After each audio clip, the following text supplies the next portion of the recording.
Assalamualaikum warahmatullahi wabarakatuh.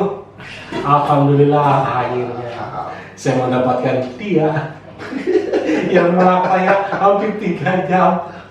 Ya, jadi Tunggu, belum diperkenalkan. oh iya siap.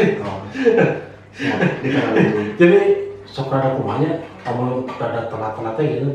Ngahe ngotaknya. Oke, kita mainkan aja langsung. Janda ke janda.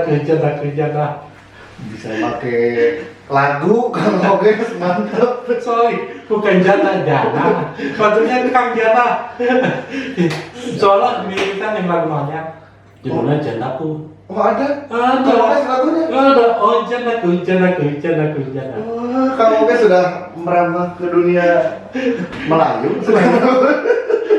Booming. Oh, Bang Santi Charlie di ST12 kan boy gitu kan? Mungkin juga.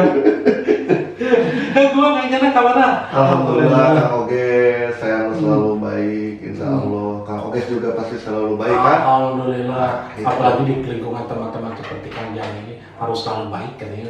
Teman pulungan. Eta yang paling Teman paparan dari zaman corona kia gitu. ulah belikan Nah, bahaya. Betul. Mungkin untuk meningkatkan imun tubuh kalau berikan ya. Iya, Iya. harus tetap positif. Nah, Positif thinking yang positif thinking. Bahaya. Mau jalan nggak? Karena janda. Istri saya juga kan dulu janda, Oh, iya. tapi masih setia mendampingi mengurus sampai saat seperti sekarang ini. Gitu, digendongin. Mudah-mudahan saya juga dapat yang seperti itu. Amin ya Allah, amin. Coba jadi jomblo Atau nggak bahas jodoh atau Terkadang ke mama. bahaya nggak bahas jodoh di rumah. Gimana Kang? Nah ini kayaknya kemarin-kemarin saya dengar ada tindakan kekerasan yang dilakukan oleh seseorang kepada difabel. Iya. Dan selama ini ternyata terus berlanjut Betul. bully, kekerasan, dan itu bisa menyebabkan juga gangguan jiwa gitu kan. Betul. Jadi skizofrenia gitu. Betul. Menurut kalian hal seperti itu bisa berulang kenapa sih? Nah ini sebetulnya Kang Oges. Jadi kalau kita lihat diskriminasi munculnya dari situ dulu ya. Yeah. Terus stigma terhadap difabel, apalagi kekerasan fisik terhadap difabel. Ini tidak lain dan tidak bukan karena tidak adanya pembiasaan. Tidak adanya pembiasaan. Pembiasaan kita pembiasaan seharusnya dari kecil sampai nanti pokoknya hidup berdampingan dengan difabel. Sebetulnya bukan difabel saja, gitu kan?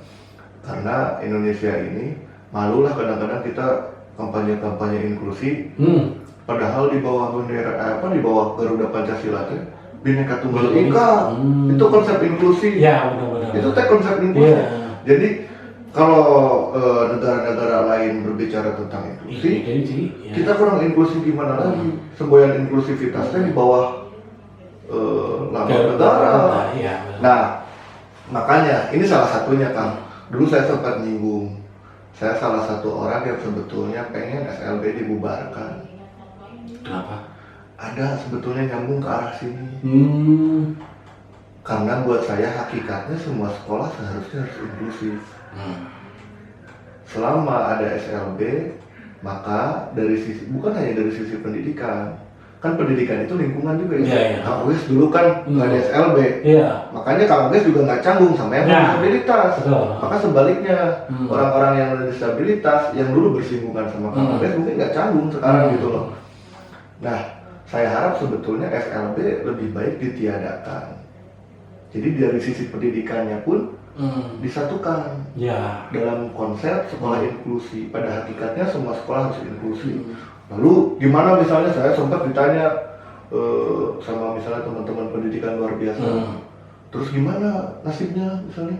Justru akan membuka lebih banyak peluang pekerjaan bagi teman-teman lulusan pendidikan luar biasa. Karena pada akhirnya teman-teman pendidikan luar biasa bisa mengajar di sekolah umum. Iya, betul. Nah itu sebetulnya dari pembiasaan di sektor pendidikan aja kita udah dipisahin Kang Oges. Iya. Berarti selama ada SLB tidak akan pernah inklusi. Aduh, ya Kita lah seperti itulah konsepnya. Karena gini lah, kita teh kan sekolah tuh 17 tahun, kurang lebih lah ya, kurang lebih 17 tahun, SD 6 tahun, SMP 3 tahun, SMA 3 tahun, terus kuliah 4 tahun, kurang lebih 17 tahun. Kalau tidak, dan lingkungan itu, lingkungan yang melekat, lingkungan sekolah, lingkungan pendidikan itu lingkungan yang melekat. Ya, betul. Kita punya teman dari lingkungan sekolah. Kadang-kadang kan teman-teman rumah juga kita lupain. Kita mah senangnya mainnya sama teman-teman yang ada di sekolah. Iya, teman-teman yang ada di kampus. Maka itu jadi sektor yang paling penting sebetulnya untuk membangun karakter, untuk membangun karakter, untuk membangun pembiasaan. Membangun karakter, membangun pembiasaan. Pembiasaan supaya masyarakat inklusif. Iya, betul. Maka kalau anekdot tentang inklusi ini kan agak nyeleneh sebetulnya. Inklusi ini kan berbicara keberagaman, Kang Ogi. Kebinekaan ini kan keberagaman. Ya sekolahnya juga masih pakai seragam, Kang Ogi. Ini kan gitu. Kita ini punya bonus sebetulnya Indonesia itu beragam dan tidak harus diajarin untuk inklusi sebetulnya bangsa Indonesia. Karena semakin dibahas malah jadi masalah. Agama, disabilitas, suku, etnis, dibahas malah jadi masalah. Kalau nggak dibahas, ribuan tahun kita hidup berdampingan, Kak. Lalu ada tambahannya lagi, Kak. Kalau untuk disabilitas, kan ada juga teman-teman disabilitas kadang-kadang mengedepankan teori, termasuk teori aksesibilitas. Nah, padahal ada nilai luhur di atas aksesibilitas, yaitu tentang kemanusiaan, tentang tolong menolong. Itu nilai luhur di atas teori aksesibilitas. Contohnya seperti ini. Kadang-kadang sekarang aksesibilitas ini jadi kambing hitam untuk orang tidak ikhlas menolong. Ya kan? Saya nggak dorong Kang Oge. Saya nggak dorong Kang Oge. Tangga Kang Oge diangkat ke saya. Saya nggak tahu aksesibilitas, Kang Oge tidak tahu aksesibilitas, malah jadi masalah. Tapi gara-gara kita tahu aksesibilitas, saya kan nggak dimutru nih. Aduh, ini kalau akses jalan, saya mau capek-capek ngangkat Kang Oge. Cek Kang Oge, saya mau nyampekan Kang Jana, ini mau akses jalan. Padahal pada hakikat yang paling tinggi sebetulnya adalah di dalam kehidupan ini ya tolong menolong. Kemanusiaannya kuncinya di situ. Nah kadang-kadang itu jadi hilang gara-gara teori teh. Nah betul. Kita sudah terjebak ke teori ya. Aduh, jadi padahal gini kayaknya undang-undang tentang disabilitas betul sering direvisi ya. Betul. Tapi yang diimplementasikan apa? Paling kata-katanya yang dirobot. Betul. Jadi kan apalagi ngomongin kebijakan ya. Kebijakan mah di Indonesia mah banyak. Iya betul. Kebijakan Indonesia itu sudah cenderung komplit. Sampai kemarin kan sibuk urusan ada perpres, investasi, lampirannya ada, lampiran. Komplit lah di Indonesia segala kebijakan ada. Cuman yang jadi permasalahan di Indonesia ini adalah implementasi. Implementasi kebijakan. Betul. Asli. Jangankan untuk kebijakan yang detail. Kapan tadi saya udah bicara untuk semua yang negara aja. Yang tiap hari kita lihat Garuda Pancasila di bawahnya ada Bhinneka Tunggal Ika, kita mau belum bisa jalanin itu. Apakah betul warga tuh belum memahami betul Bhinneka Tunggal Ika yang berbeda-beda tetapi satu jua gitu kan? Iya. Berarti kalau misalkan udah memahami, kayak perda untuk disabilitas itu nggak perlu lagi kayaknya. Perda kebijakan ini kan penguatan kan? Kebijakan ini penguatan. Bila mana nantinya ada yang melanggar, ada yang mengatur. Tapi kan kalau ada yang melanggar, kalau sekarang kan faktanya kebijakan ini dibuat karena banyak yang melanggar, jadi dibikin kebijakan. Kan poinnya gitu. Jadi seharusnya mah hidup orang Indonesia yang normal-normal aja. Ada kebijakan atau tidak ada kebijakan gitu kan, ya baik-baik saja gitu kan, saling tolong menolong gitu kan, gotong royong itu kan sebagai ciri khas bangsa kita. Nah, bukan lagi berbicara kebijakannya, tapi kan itu sifat alami manusia.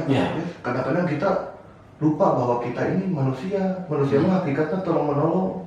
Manusia ini hakikatnya gotong royong. Malah kita teh nyari dulu kebijakannya, nyari dulu teorinya, asal tuh kudu ke kebijakan gitu. Itu ganti manusianya ya, daripada macam sendiri-sendiri gitu kan. Iya. Makanya saya kemarin suka mikir Makanya kan saya lihat kemarin adegan kekerasan di Pecel Lele. Iya.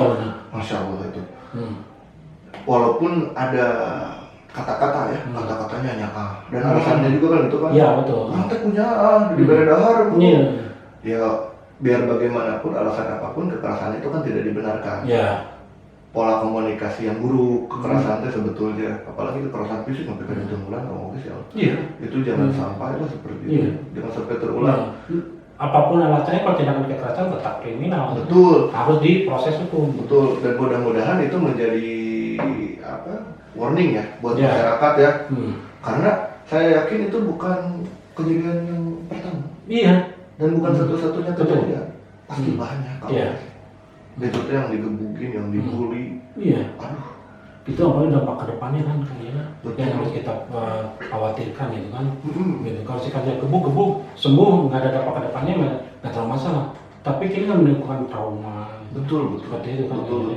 Cuma menurut kayaknya aparat itu emang kurang tegas penegakan hukumnya karena sebab itu jadi tidak tegak gitu. Saya masih agak bingung sih kan kalau ngomongin ketegasan aparat atau ketegasan pemerintah. Karena ya mata kita masih bisa melihat lah Kang, fenomena-fenomena di Indonesia itu masih banyak kasus yang tebang pilih. Masih banyak jadi saya rasa setiap orang sama di hadapan hukum itu masih belum berlaku sepenuhnya di Indonesia ya. Jadi kadang-kadang sekarang kita juga kan belum tahu nih. Walaupun tadi saya dapat kabar katanya prosesnya udah naik ke Polres, dari Polsek ke Polres Sumedang gitu kan. Yang mudah-mudahan ini jadi contoh lah ya. Gini sebetulnya kan poinnya bukan di penegakan, kan gini prosesnya.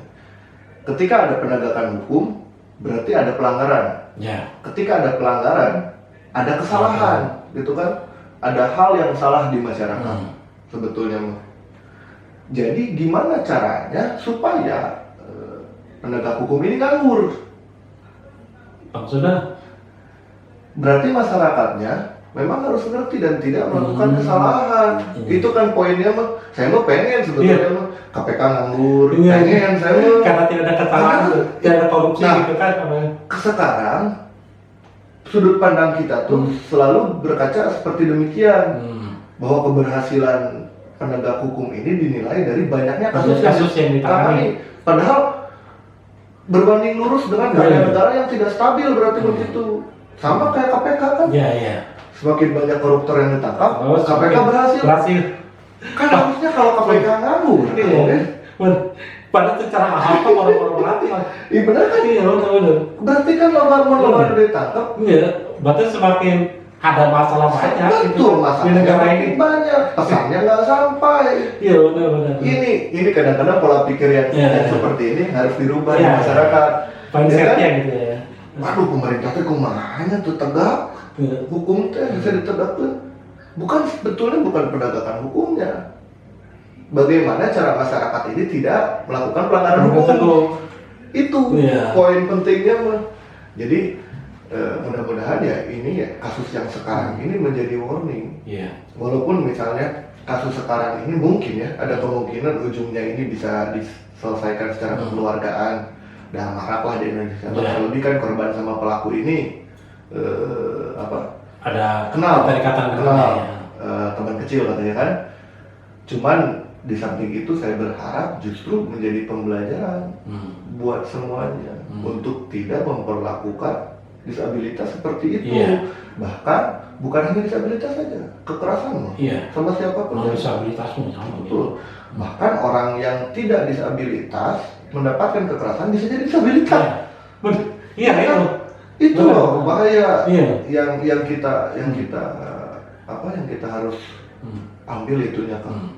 Dan yang dipertanyakan ya kayaknya sekarang kan udah ada undang-undangnya, undang-undang nomor 8 tahun 2015. Yang bahwa dikatakan di situ kan yang berdampak intinya diskriminasi dan kekerasan itu bisa dikurungi 5 tahun atau 2 tahun dan 200 juta. 500 dan 200 juta.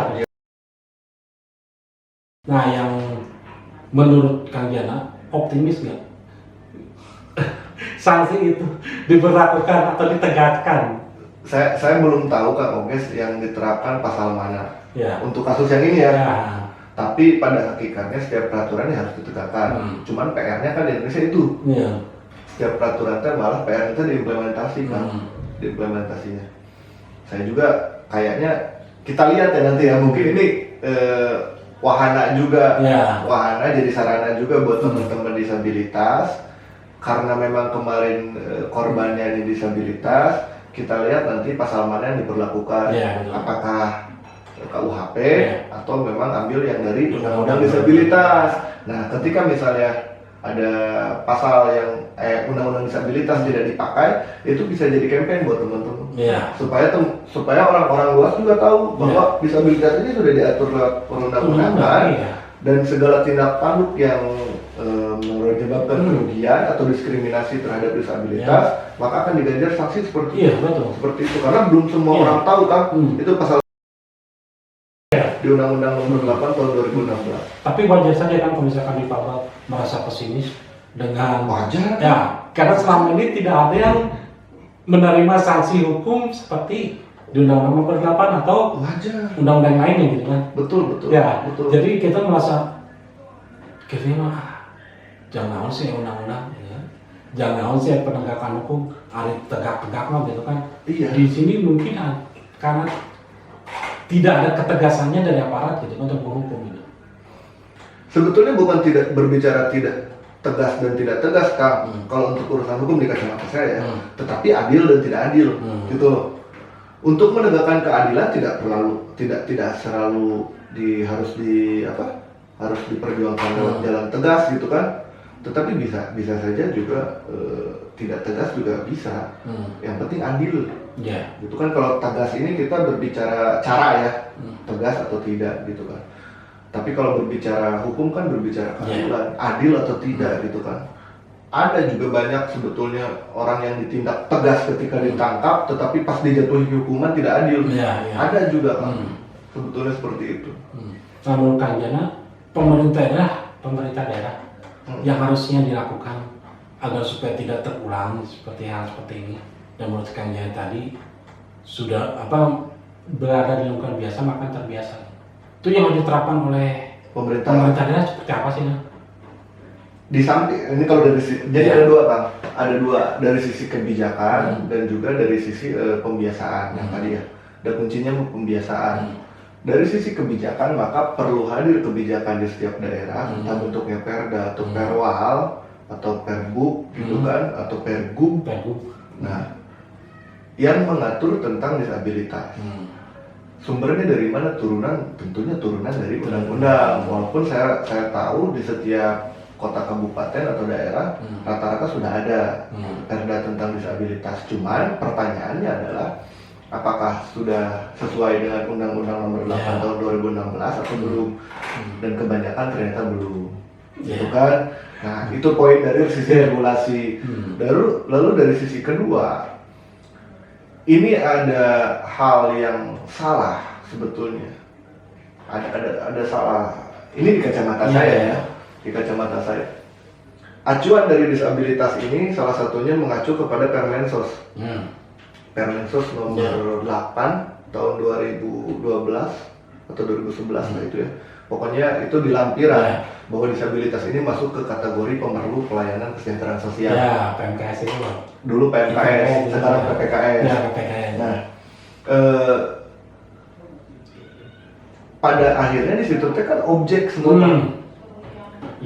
Yang ada di lampiran Permensos ini dijadikan objek semua. Fakir miskin jadi objek.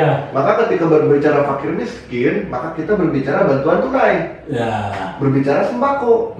Karena ngomongin objek. Berbicara disabilitas, maka kita berbicara alat bantu. Berbicara disabilitas daksa, berbicara misalnya kursi roda. Berbicara teman-teman tuli, pasti berbicara alat bantu dengar. Misalnya gitu kan? Berbicara tunanetra, berbicara tongkat. Nah, dunia sebetulnya sudah punya SDGs dengan beberapa pilar yang sebetulnya lebih adil menurut saya dari 17 pilar SDGs ini untuk mengukur atau menjadi solusi masalah sosial di Indonesia ya. Jadi kalau di SDGs berbicara disabilitas pasti berbicara aksesibilitas. Gitu loh. Karena bukan objek. Di SDGs kan ada housing, ada fooding gitu kan, ada makanan, ada dan lain-lain ya. Ini kayaknya tolak ukur ini yang mesti dirubah dari pusat. Permensos ini yang harus dirubah sebetulnya. Disesuaikan kebutuhan. Ya? Betul. Jadi kalau kita berbicara tentang fakir miskin, ya belum tentu kita berbicara tentang ekonomi rendah. Ya.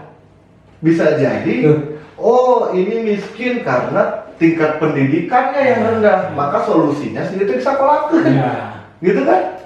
Nah, SDGs berbicara seperti itu. Kayaknya tolak ukur di Indonesia tentang masalah sosial harus dirubah. Permensos ini sudah mulai gimana ya? Sudah mulai agak kronis sebetulnya efeknya agak kronis, bahkan kayak sistem equalizer kan. Kamu musisi pasti apa equalizer ya, echo naik gitu kan, treble turun gitu kan. Jadi kan gitu, oh ini fakir miskin itu kan, ini komunitas adat terpencil. Komunitas adat terpencil akhirnya dikasih bantuan, dapatlah pola pikir dari kota. Pada akhirnya dia sudah tidak, misalnya rumahnya sudah permanen, sudah tidak tanah dan lain-lain ya.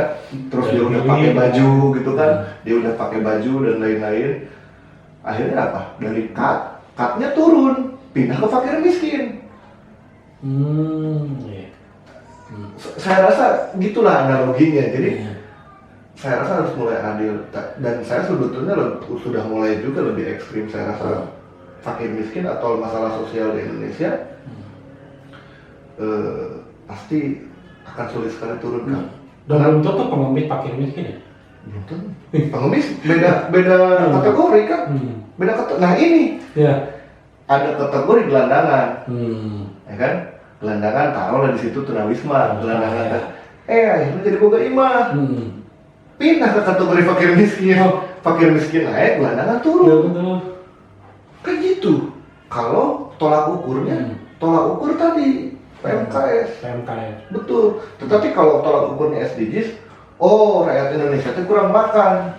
Misalnya kan, gizi rakyat Indonesia itu kurang, itu kan di dalam tuh ngomongin gizi, ngomongin makanan, disabilitas juga ngomongin gizi, fakir miskin ngomongin gizi, gelandangan ngomongin gizi, pengemis ngomongin gizi, korban bencana alam ngomongin gizi, gitu kan? Semua terdata. Rata gitu ya. Rata. Tapi kalau sekarang ngomongin disabilitas, itu kan pasti nggak mau kena bantuan. Bantuan maksudnya kayak alat bantu. Ya. Ini yang mestinya sudah mulai dirubah. Itu salah satu kunci. Ya karena disabilitas pun menerima bantuan tidak hanya terbantu gitu kan. Banyak sekali problem-problemnya yang dirasakan oleh difabel atau disabilitas. Termasuknya tadi gizi, pendidikan, kesehatan. Saya mau nanya ke Kang Oges. Mau nanya sama. Boleh saya nanya? Boleh. Kata Kang Oges, fakir miskin di Indonesia, gitu kan? Fakir miskin di Indonesia cenderung naik atau turun? Cenderung naik atau turun? Kalau dilihat secara umumnya cenderung naik. Kenapa? Ya karena mungkin kesejahteraan perekonomian tidak merata. Betul. Gitu kan? Sebetulnya satu kan, kenapa cenderung naik fakir miskin di Indonesia? Logikanya sederhana, karena setiap tahunnya ada anggaran penanggulangan kemiskinan. Jadi kalau ngomongin anggaran, mending anggaran naik, mending anggaran turun. Nyambung, anggaran turun, mending naik anggaran pun. Mata fakir miskin udah naik. Di setting gitu kan? Tapi itu kan logika sederhana bahwa logika berpikir seperti itu di Indonesia masih diterapkan dan tidak menutup kemungkinan bahasanya gitu halus dan tidak menutup kemungkinan itu justru jadi acuan. Itu kan saya biar lebar misalnya kalau saya jadi pejabat, mau kemiskinan turun, anggaran penanggulangan kemiskinan yang itu turun, mending naik. Jadi kemiskinan lagi ikut naik gitu ya. Maka Kang Oges tuh heran. setiap tahun, setiap ganti wali kota, setiap ganti gubernur, program yang pasti apa? Ngeganti trotoar. Iya. Sementara balik kemarin gading bloknya ubin kuning untuk pemandu neta. Nepi ka beresna, Kang Oges. Nepi ke jadi gubernur na eta wali kota. Teu beres. Estetika gitu kan. Enak waktu wali kotana jadi wakil wali kotana jadi wali kota jangan beres kene. Acan urusan gading blok kumpul. Jangan cerita Kang Undang. Ya. Saya mah lebih suka sama teman-teman jalan di bawah trotoar yang nggak ada guiding blocknya. Di situ tajo. Nah, itu kenapa menyesatkan kan?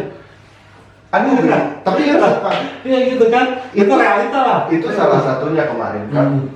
Saya sempat ngedampingin Raperda atau Perda Disabilitas Kota Bandung tentang mekanisme koordinasi. Ya. Kenapa demikian?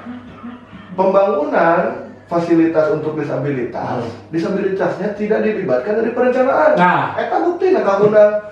Harusnya kan eta teh jeung Kang Undang, dan tunanetra, guiding block tunanetranya dibawa dulu. Iya. Kang, pami akang jalan di trotoar, gitu lah maksudnya. Pami akang jalan di trotoar, kumaha sih? Guiding block nu enak.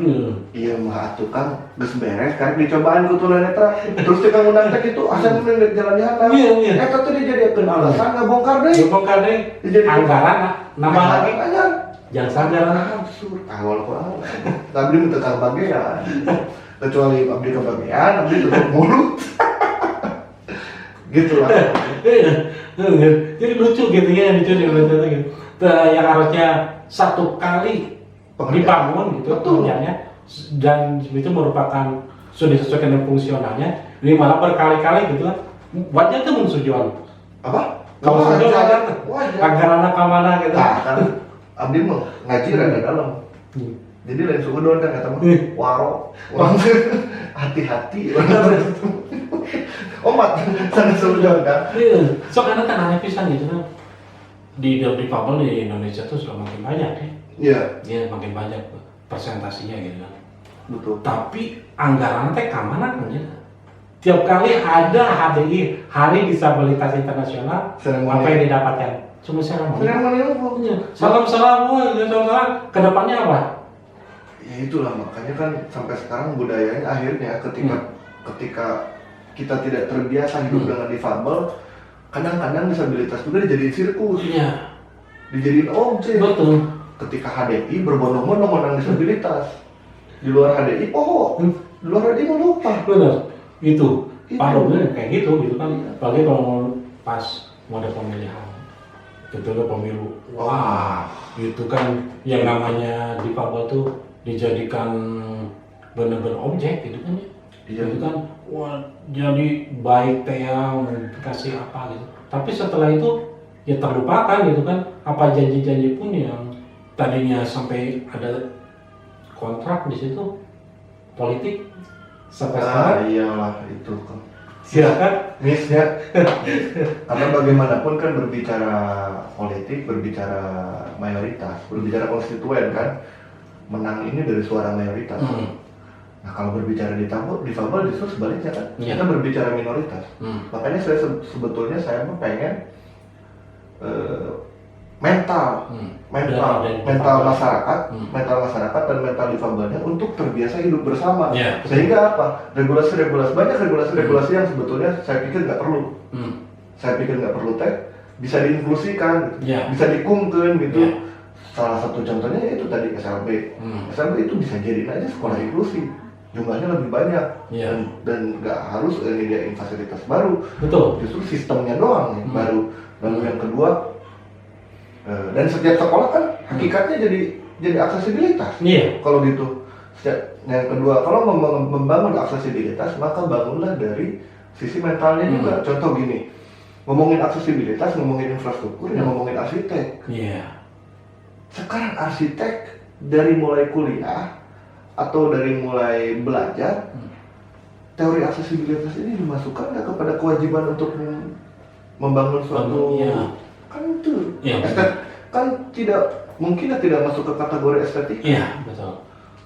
Yang ketiganya, ya tadi pemerintah itu harus membangun pembiasaan di masyarakat, gitu kan. Jadi kayak regulasi jumlah minimum pekerja disabilitas di perusahaan. Kata saya mah, benar. Mending nggak usah ada. Benar, bisa, karena apa? Yang tadinya bisa maksimum malah jadi minimum. Cuma 2%, jadi soalnya lebih dari 2% juga nggak apa-apa. Nggak boleh gitu kan? Gitu kan? Iya. Soalnya mematok 2% aja gitu kan? Nah, tapi kalau kita punya pembiasaan, maka kita merasa semuanya setara. Gitu kan? Berarti intinya pembiasaan. Intinya pembiasaan. Nah. Jadi kadang-kadang itu bahayanya ya, dari istilahnya aja kadang-kadang sok disebut istilah luar biasa. Biasa-biasa aja, misalnya sama disabilitas, ya. Dispesialkan gitu ya, gitu kan, gitu kayak dieksklusifkan. Jadi adanya, nah di situ mulai ada perbedaan kan, itu berasa banget ya. Makanya saya mah suka berimajinasi. Imajinasi saya suka kadang-kadang jalan ke Afrika, jalan-jalan ke negara-negara yang lebih tertinggal dari Indonesia. Saya mau nanya ke Kang Oges, di negara-negara yang lebih tertinggal di Indonesia bahkan tidak tahu tentang teori aksesibilitas atau tentang teori inklusi. Disabilitas ada atau enggak? Tetap ada. Ada pasti. Buah di itu mah. Penanganannya tadi gandong-gandong, ikhlas. Nah itu. Kita kadang-kadang jadi luntur rasa-rasa kemanusiaan yang gitu teh. Jadi ya kita tetap berjuang tetap berjuang, tapi jangan melunturkan rasa kemanusiaan. Dan jangan mengambing hitamkan teori dalam semua permasalahan. Saya tuh sangat suka banget sama pemikiran Kang Jana. Walaupun bukan difabel atau disabilitas, tapi pemikiran itu kritis. Dan itu untuk perbaikan dari mental difabelnya sendiri, untuk pemerintah daerah dengan regulasi gitu kan, dan mungkin dengan apapun itu yang dirubah. Nah sebagai yang untuk mengkritisi Kang Jana, apa yang seharusnya dilakukan oleh pemerintah daerah agar difabel itu benar-benar haknya diimplementasikan. Yang jelas regulasi harus dijalankan, undang-undangnya udah ada. Lalu yang kedua, berbicara difabel, berbicara peluang. Sebetulnya semua berbicara Indonesia juga berbicara peluang. Peluang sedikit pas ikut-ikut. Saya mau sangat sedih sebetulnya. Peluang di teman-teman disabilitas ini minim. Sekalinya ada peluang, maka itu dijadikan ajang kompetisi kan. Untuk menunjukkan, saya tak bisa. Di setiap organisasi. Betul. Baik organisasi atau personal. Yang pada akhirnya itu kan menimbulkan iklim yang jelek. Betul. Karena jadi tidak sehat. Jadi ada persaingan yang tidak sehat. Persaingannya tidak sehat, betul. Saling ingin merasa diri paling bisa, paling baik gitu kan. Tapi lupa perjuangan kebersamaan kita. Maka saya rasa pemerintah harus hadir untuk itu, memberikan peluang yang besar untuk disabilitas, untuk difabel. Pemerintah yang benar gitu. Ya itulah, harus itulah. Ya mudah-mudahan betul. Aduh. Untuk disabilitas di Indonesia, sebetulnya jangan sampai berpikir mundur. Indonesia itu satu langkah lebih maju dari disabilitas di negara manapun. Mengapa demikian? Di Indonesia pernah dipimpin oleh presiden yang difabel.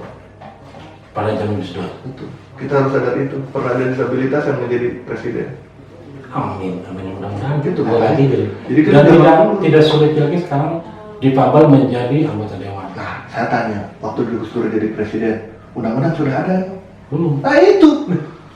Makanya spirit yang harus dibangun begitu. Betul, mental. Gitu ya. Ada pembiasaan. Betul sekali. Ini pada kali kan saya ini untuk kalian difabel khususnya ya. Dengan adanya Kang sebagai minta tamu di podcast Difabel Fund ini akan merubah mindset dari tadinya difabel hanya untuk sebagai objek, sekarang jadi sebagai subjek. Bisa kembali gitu, apapun bisa dilakukan. Karena kita pun bisa. Betul kan Kang? Betul. Oke. 3 kata untuk difabel. Hebat, kuat, kreatif. Sampai jumpa lagi di episode berikutnya, mudah-mudahan kita bisa ketemu lagi. Siap. Wassalamualaikum warahmatullahi wabarakatuh.